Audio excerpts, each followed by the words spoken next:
Alors, dans cette vidéo, ce qu'on va faire, c'est de travailler la couleur de nos particules qu'on pourrait se servir éventuellement pour nos matériaux. Donc, en fait, présentement, nos particules sont bleues, peu importe lequel de nos deux émetteurs. Et pour comprendre un peu pourquoi on a cette couleur-là, c'est qu'en fait, notre flip fluide objet, on a des paramètres ici au niveau de notre guide qu'on peut aller voir dans les particules et on va tomber ici avec la couleur qui est définie par, en fait, la vitesse. Donc, la vitesse, peu importe que ce soit le liquide 1 ou le 2, c'est défini là-dedans. Si on ne veut pas avoir cette couleur-là, on peut tout simplement enlever ici nos paramètres au niveau de type de visualization, puis on le met à none, donc on n'en a aucun. Et là, on va pouvoir nous-mêmes aller établir des couleurs qu'on met ici. Il y a deux façons de le faire, les couleurs. Soit que je l'établis directement avec mes sources ici, donc je pourrais utiliser un node color, pop color que je vais mettre ici. Et là, je pourrais définir donc une couleur quelconque. Ça pourrait être, bon, mettons en rouge. Et un autre pop color que je mets ici et en bleu. Voilà. Et quand je vais faire jouer un peu d'animation, on voit que c'est mon liquide en bleu. Là, c'est peut-être pas le meilleur choix. Là. Je vais peut-être le mettre en vert. Vous voyez, c'est la couleur qui est là. Ce qu'on pourrait faire, en fait, en plus, moi, je préfère le faire à l'extérieur, mais parfois, c'est plus facile de le voir les liquides avec leur couleur comme ça ici. C'est, en fait, d'aller calculer des paramètres, et ces paramètres-là, on va les dire, OK, ben, ton simulateur va les calculer, mais c'est pas nécessairement dans ton paramètre ici qui définit la couleur. On va les garder comme qu'elles sont là, les couleurs, mais ça va être à l'extérieur, une fois que je vais avoir calculé le résultat final, que je vais m'en servir.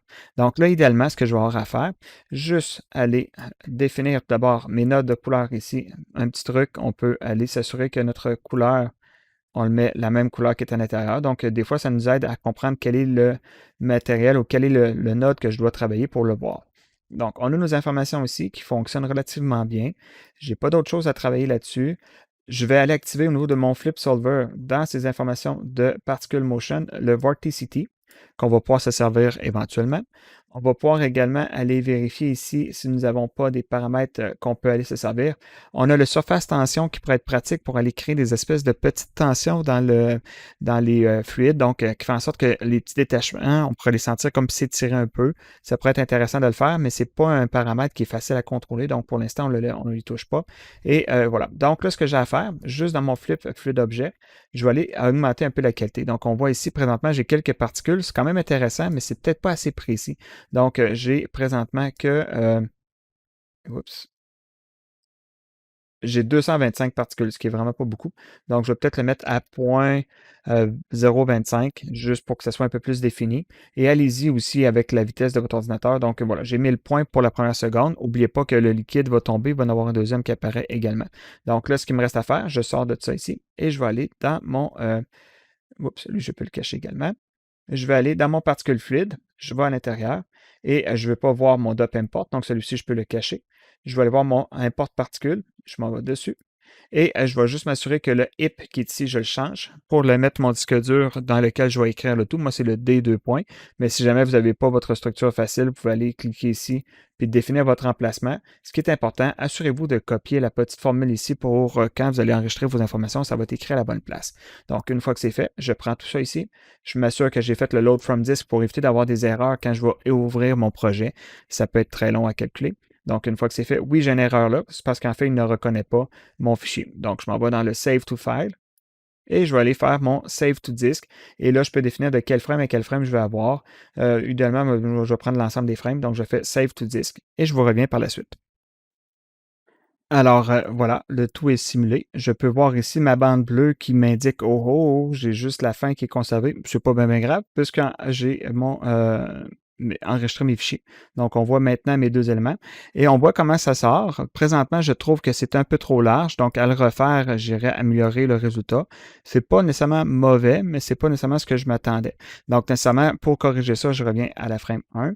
Et au niveau de la taille de ma source, donc au niveau de ma source liquide 2 ici, juste aller réduire un peu la taille de mon cercle à peut-être encore plus petit, peut-être à 0.08.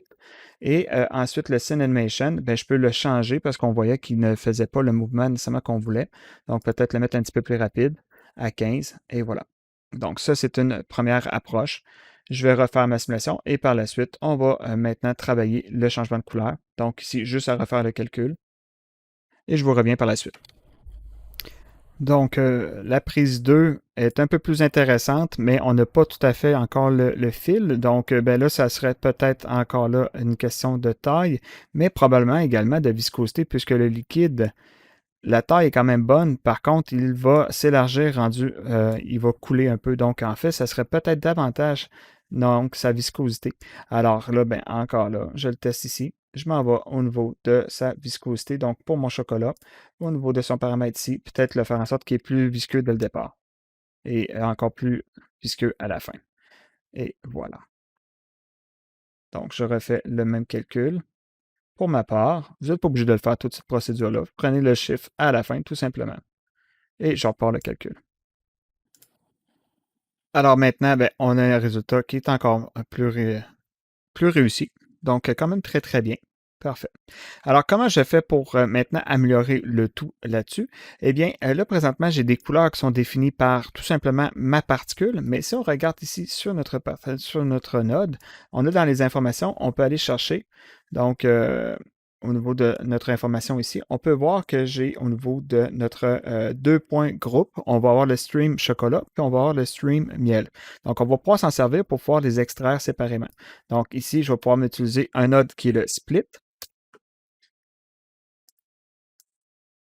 Le split, parfois, peut amener à créer certains bugs, mais on va laisser comme ça. Donc, je peux aller ici dans mes points et on voit que ici, on a le stream chocolat. En quoi ça correspond exactement? C'est le nom exactement de, là, je vais me mettre à la frame 1.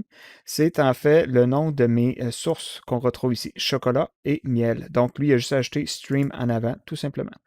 Donc, pour le revenir ici, je pourrais prendre un de mes deux groupes. Je vais dire, je vais prendre l'extraction pour le miel présentement parce que je suis à la frame 1. Si je veux avoir mes deux, je vais aller plus loin pour avoir mes particules. Maintenant, j'ai les deux. Donc, par exemple, je pourrais dire miel. Donc, si je fais en sorte que j'ai choisi miel, d'un côté, ça va être le miel, de l'autre côté, le chocolat. Donc, pour savoir lequel est lequel, j'ajoute un node nul pour voir ici dans ma deuxième entrée. Et on voit que celui-ci, c'est le chocolat, donc le coulis. Alors, celui-ci, je vais pouvoir le travailler séparément, puis celui-ci séparément. Donc, ce que j'ai besoin, je vais utiliser un point VOP, voilà, que je vais brancher ici. Et comment on va le travailler? Donc, je le fais afficher et je vais l'appeler Color by. Et là, on va aller voir par Vorticity. On va commencer par lui.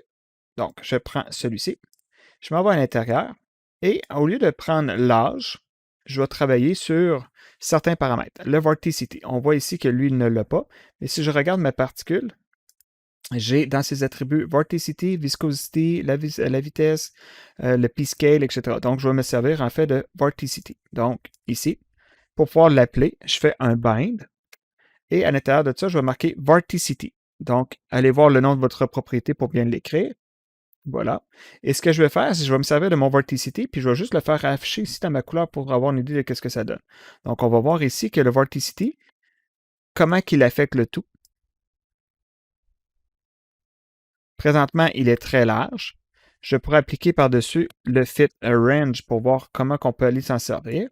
Donc, je peux jouer avec ces paramètres ici pour peut-être juste jouer avec le résultat. Je peux agrandir le tout. Donc, là, ce qu'on pourrait faire, c'est d'aller définir une couleur par rapport à notre paramètre de Vorticity. Donc, on pourrait aller extraire ici juste les poignées de minimum et de sortie. Je sais que la destination, ça va être ces deux-là. Donc, ça, je ne changerai pas. Donc, ici, je fais le bouton central de ma souris, Promote Parameter, le deuxième Promote Parameter. Et dans chacun ici, je vais juste changer le texte pour aller définir que ça va être Min Vorticity, par exemple. Et celui-ci, Max Vorticity. Ce qui fait en sorte que maintenant, je vais pouvoir le travailler de l'extérieur au lieu de devoir aller entrer à l'intérieur à chaque fois. Tout simplement, je peux changer ici, puis ça va faire en sorte que ça va être plus facile à travailler. Donc, moi, ce que j'aimerais faire, c'est d'aller travailler pour que mon élément ici, je puisse faire en sorte qu'avant que mon matériel soit solide, quelle est la couleur que je vais avoir et vice-versa. Donc, je peux aller dire que ça prend un peu plus de vorticity. Je vais augmenter mon paramètre. Donc, je veux qu'entre les deux, ici, c'est normal que ça soit très, très clair. Et plus j'arrive ici, ça va être semi-clair. Et à un moment donné, quand il touche le sol, là, il recommence à avoir de la vorticity, donc une espèce d'impact dessus. et on voit l'effet, et on voit en plus que le liquide est en contact avec l'autre. Donc, c'est quand même assez intéressant par rapport à ça. Donc là, si je veux changer la couleur, je peux aller ici, dire que oui, je passe de 0 à 1. Donc, je pourrais me servir d'un ramp parameter pour pouvoir aller l'écrire ici dans le input. Le ramp, la couleur, je vais le mettre ici au niveau de mon paramètre. Et je vais lui dire que ça va être en fait couleur particule, mettons. Et ça va être couleur. Voilà. Et maintenant, je peux définir la couleur de mon coulis de miel. Dans ce cas-ci, ça c'est le miel. Donc, je vais le prendre ici, peut-être une certaine couleur plus, mettons comme ça ici.